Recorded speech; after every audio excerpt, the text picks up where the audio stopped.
kembali lagi dengan aku Felicia. Di video kali ini kita akan mempelajari tentang biaya-biaya yang ada di dalam reksadana.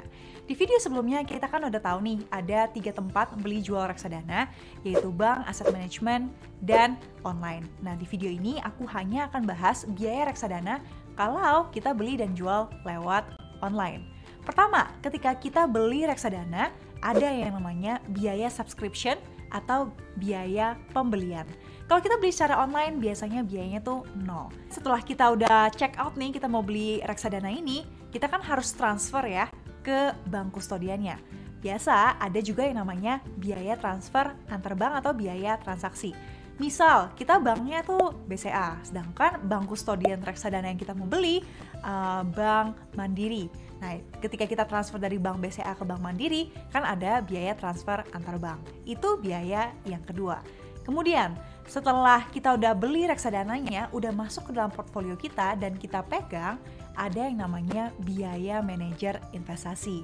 Nah, ini adalah biaya yang kita bayarkan ke manajer investasi atau ke aset manajemen karena terima kasih nih mereka sudah mengelola uang atau portfolio kita. Biaya manajer investasi ini berbeda-beda tergantung dengan jenis reksadananya dan kerumitan mengelola reksadananya ini. Kalau reksadana pasar uang, ini biasanya biaya manajer investasi yang paling kecil.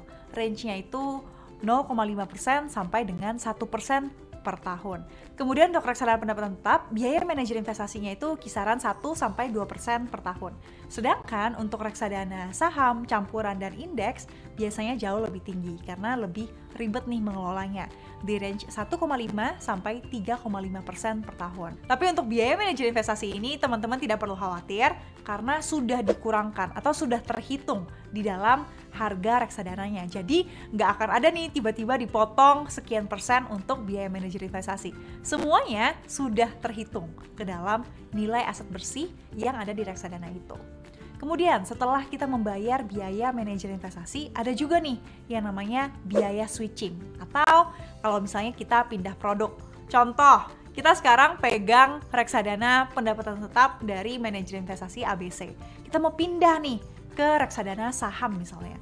Nah, ketika perpindahan produk ini ada yang namanya biaya switching atau biaya pindah produk. Selanjutnya ada juga yang kelima adalah biaya redemption atau biaya penjualan.